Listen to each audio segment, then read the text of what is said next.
Amanda Armstrong. And I'm Rhendy Bradshaw. And today we're going to share exactly what you need to do to get your house ready for the market so it stands out and sells for top dollar. Yeah, whether you're a first-time seller or you haven't sold in a while, we've just got a few tips for you that'll really help you be successful in listing and selling your home. So we want to talk about depersonalization, decluttering, making a great marketing plan, and taking care of some maintenance before you list. So first of all, we'll talk about depersonalization. What do you think people should do to depersonalize? Well, it's so hard because I think people love personalizing their home because it's their space. It's what they enjoy and it's their story, really. Yeah. Depersonalizing, I think sometimes like taking down the family photos if they have newborn photos. Because I've had clients who walk into a home and they just are staring at all the photos on the wall, the collages, or the little arts on the refrigerator, and it kind of distracts them from the home a little bit to see, for them to picture what they can put in the home to make it their story. Yeah, I totally agree with that. I think that it's great to minimize your face. I mean, people are coming into your home and just kind of thinking of safety. It's whatever you're comfortable with. If you're okay with people knowing who lives in the home, they can find it out if they look online. But if you're okay with people seeing your face, then I say that's okay. But if you have like a huge mural or something like that, or if you have lots of fun colors. Yeah. If you've got lots of fun colors, maybe depersonalize in that way, neutralize your home. I mean, you're just going to broaden your buyer audience if you can make it look like a clean slate. Yeah, clean slate. I think something else that might be difficult for sellers, but I think will really pay off, is man caves. I know men like all their sports stuff, every single timeline of the Bears, in their man cave. Yeah. So it's really hard to kind of get rid of that. But when you take all those things off the wall or off the countertops or off the bar in the basement, it opens that space up so much more, creating a very neutral canvas, like you said, for a buyer. Also, sports are polarizing. So, if you're a Packers fan, a Bears fan might just want to turn around and leave. That's true. Good point. We don't know. We don't know. That's true. And just because you have to depersonalize it doesn't mean it has to be boring. It can still be very cool. And aesthetically pleasing. Totally. Yeah. So the next thing we want to talk about is decluttering and why that's so important. Decluttering is really important because it just makes your home look bigger and feel cleaner. I mean, even if you're not doing a deep clean, which you absolutely 1000% should, you need to be decluttering. Taking everything off of countertops, it just makes the house look bigger. So what do you think about the kitchen counter? What do you think is the maximum things you should have on there, and what should you have on there? So you should only have something you use every single day. That's kind of my rule of thumb. So if you're using it every single day, I think why not keep it? We're back. But if you... It's literally humping me. Cut. Look, he was like, okay.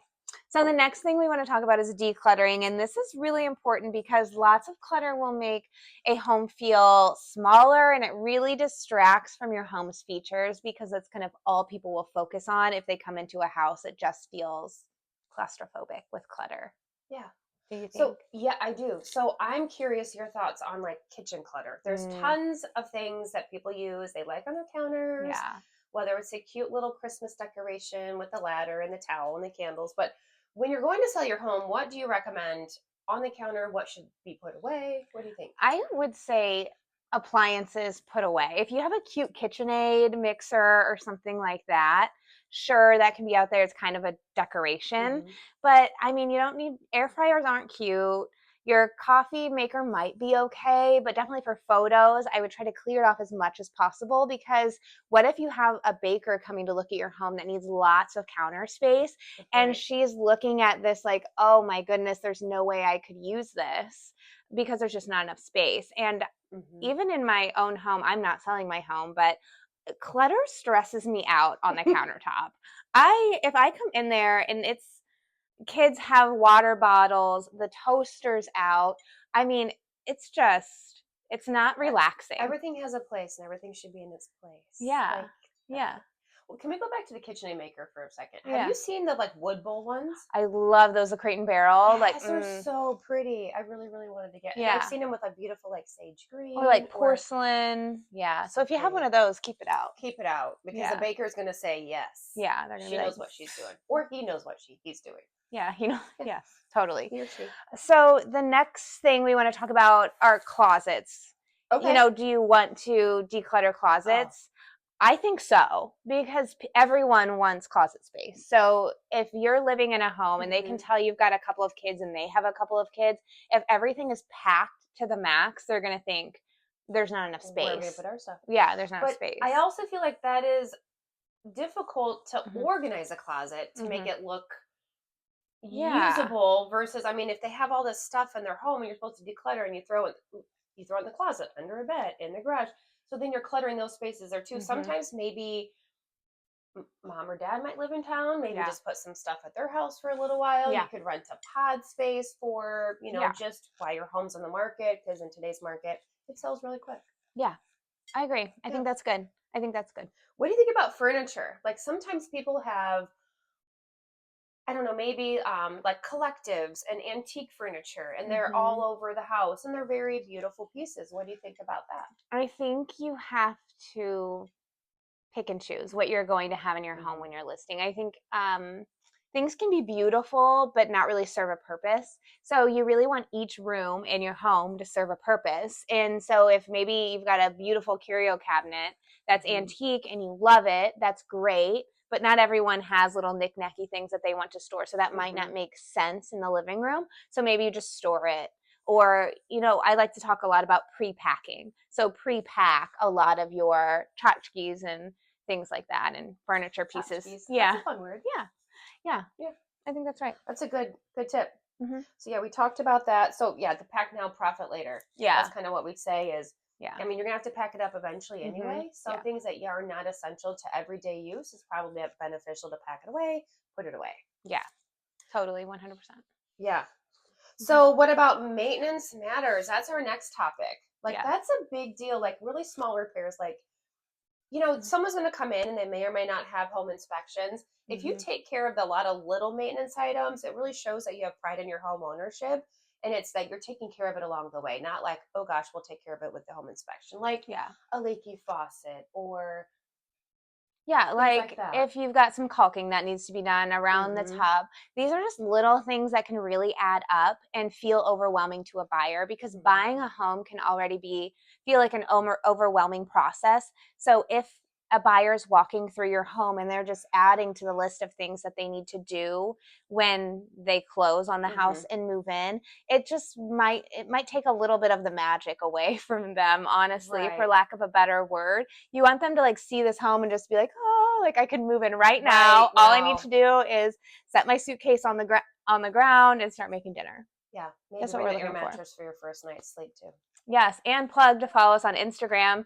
Every month I post a home maintenance checklist, so you can like keep up on that throughout the year, so that it's not as overwhelming when you have 20 little tiny things to do in 2 weeks before you want to sell your home.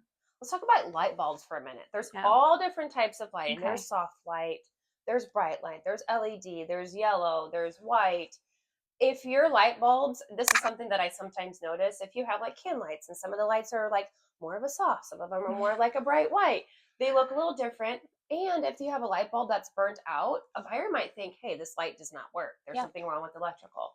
So that's really important if you can kind of create the same lighting with the same bulbs in a room. It's okay if like you have like your office space a little bit dimmer and a little warmer, or a reading space, but a kitchen should be a little bit brighter. Just definitely make sure your light bulbs are all functioning, because you don't want anyone to think something's wrong with electrical unit. Yes, like with your eyebrows, you say they should be sisters, not twins, but with light bulbs, they need to be twins. Everything in a room. I've heard that about the eyebrows. Really? No. Yeah, they don't have to be identical. Are mine sisters or twins? They're sisters. Okay, they're good sisters. Yeah. Okay. That's really interesting. So light bulbs, it's twins. Something else I tell my buyers when we're walking through a house, I always look at the HVAC system. I look, do they have a service report? Is it maintained? It's kind of like, and I tell my buyers, it's kind of like taking care of your car. You have to get your oil changed. You have to get, the maintenance with that. You have to keep up with it. And same thing with your HVAC. You want to schedule spring and fall services. So if there is something that's starting to fail or something that's going wrong, they'll catch it sometimes before it actually goes wrong. And so it's a minor problem compared to a major problem. Yeah. So that's something that I think people should just have a service right before you put your house in the market. Yeah. And you know what? You can sign up easily to get on someone's reminder list with a company in town, and they'll call you and say, hey, do you want us to come out? Or you can they come out quarterly, and that's a really great way. I was just thinking about car maintenance in the way that we have the same kind of car. They keep you posted. Well, sure the dealership does, your car does. And, without that, it would not be on my mind. So just set it up, make it automatic, and just take it off of your plate, essentially. Yeah. And change your air filter right before you list too, because sometimes buyers look and they're like, oh, this is really dirty. This looks like it's 7 years old. Yeah. Instead of, oh, this is nice and clean. Like, it just gives the buyer a better sense of, I really trust these people in the way that they're taking care of their homes. Yes. Everyone wants a well-maintained home. That's like the number one on most buyers' wish lists, well-maintained. And paint touch-ups. I mean, you've got little kids, if their hands go down the stairwell and, you might nick a wall when you're vacuuming or something, but just touching up the small little, or your trim or something, it just makes it a little bit cleaner, a little bit brighter. Yes. I definitely recommend, I think paint touch-ups for sure. It makes such a big difference. And do yourself a favor and use eggshell paint. Don't use matte paint, because eggshell's so much easier to wipe up and touch up, where if you use like a matte, you're never going to be, you can always tell when you wipe it down or when you touch it up.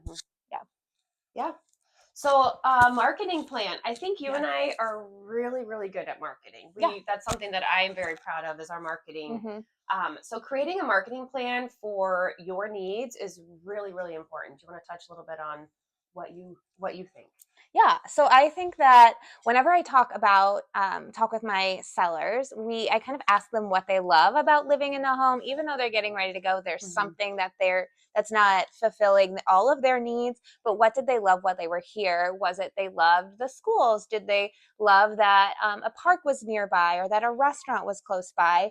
I think it's important to start creating a lifestyle and start selling a lifestyle instead of just selling a house. Yep. Yeah. That's what we say a lot, is we are selling a lifestyle, not just a house. Yeah. Yeah. And that's something we're really passionate about, especially just as a community of Bloomington Normal, selling everything that's good about it, because it is a unique place. Yeah. Let's talk about photos. Yeah. You've seen a couple of listings where maybe the agent might have taken the picture and their thumb's in it, or they're in the mirror. Or you can tell they're like hanging their hand out of a car. They're like way high to make the room look massive. Yeah. We like to leave that to the professionals. We have some great professional photographers that we use. They've got great tools. They can do drone footage.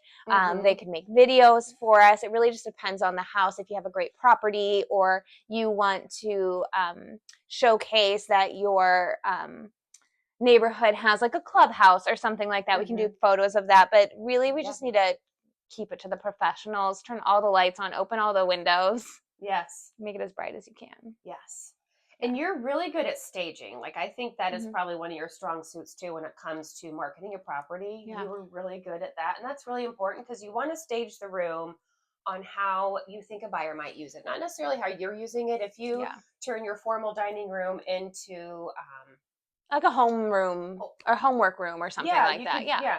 There's different ways to stage it. I mean, during COVID, we had a lot of that. People would sell their homes and they're like, well, it's set up for a little office space for the kids, to do their homework. And that was a nice little feature. Yeah. We talked about that earlier. We just want to give a clear purpose to each room. Yeah. Yeah, and I think pre-marketing is really important.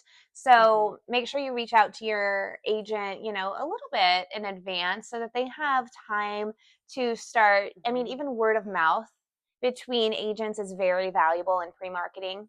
So definitely using the coming soon or the private listing network is important, just to start to build up that anticipation about your listing. Yeah. And I think it's important when you have good relationships with other agents, and we kind of know like their niche. If we have Yeah. Like for me, if I have something that a specific agent tends to list a lot, I'll reach out personally. Hey, do you have anything coming up? You know, just and then, or hey, you've had a couple buyers in this price point that we've connected with. We have this coming up, so it's nice to pre-market. We both use our social media a lot to market our properties.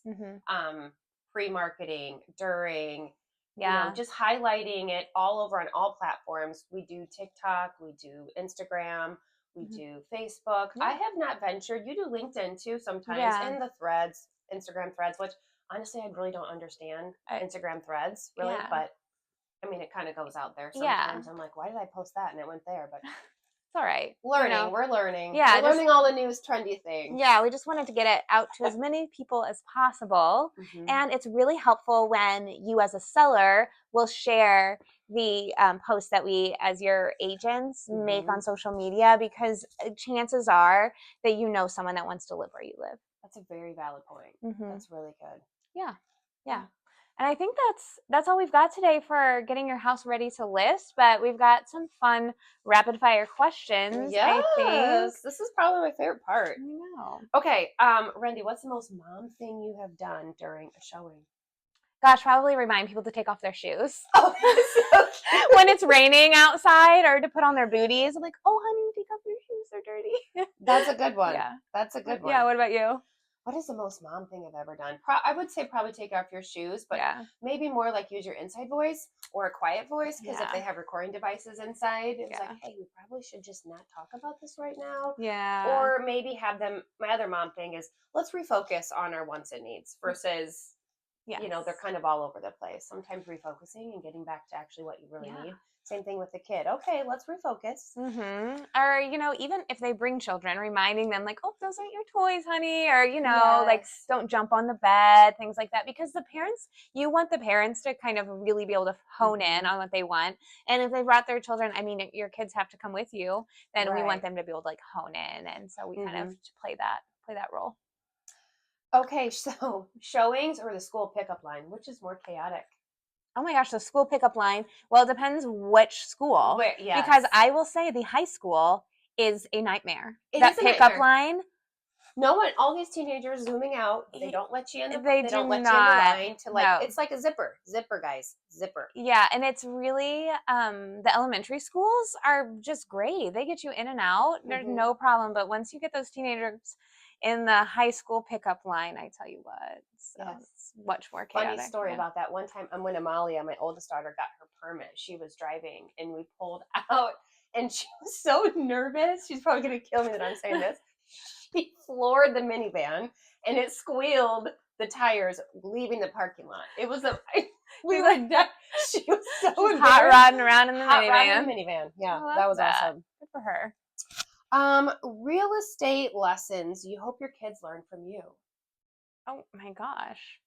I don't know. Probably don't talk about something when you're being recorded. Remember, you could always be recorded. Oh, yes. You know what I mean? Yes, like, true. Just especially now with social media, just remember, you know, if it's recorded, it's forever. So, and that's something we have to talk about with buyers, because, you know, a lot of sellers have recording devices now. So we don't want to ruin a deal or put cancer in a situation just because maybe we didn't like something that they had decorated in their home or something like that. Yeah. So one mom hack that also works in real estate. Mom hack. I don't know if I have a ton of mom hacks. What do you think? One mom hack that works in real estate. Yeah, I don't know why I even said that one, because I can't think of anything right now. I'm not a great mom hacker. I would say being organized in general is great. Important when you're a mom and when you're in real estate. Like, just make sure you have things for whatever pops up, like carrying booties, like I said about with the shoes, carrying little shoe covers is important. Always having the paperwork that you need ready. I think that's the best one. Being prepared. Yeah. So if your kid described your job in 3 words, what would they say? This was so cute. When I first got my real estate license, Gabby, my youngest, gave me a Christmas card and it said, "Congratulations, real estate person." So I think that is exactly how they would describe she's a real estate person. That's like, so it was funny. so cute. I still have it. It was the cutest thing. I have a funny one from Lane yesterday. He's also my youngest. He's 11. I don't know if this is what he would call me, but we were driving in a nice area yesterday, and he was like, wow, I want to live here when I get older. I'm like, oh, that would be great, buddy. I would definitely come visit a lot if you did. And he was like, yeah, I bet if you did some real estating around here, you'd make a lot of money. Real estating? Yeah. That's so cute. Yeah, so I do some real estating. Yeah. In my free time. Real estating. Yeah. Well, that is it for now. Next time we are going to be talking about buying a new construction home. The pros and cons. Yep. Stay tuned. Yep. Thanks for joining us.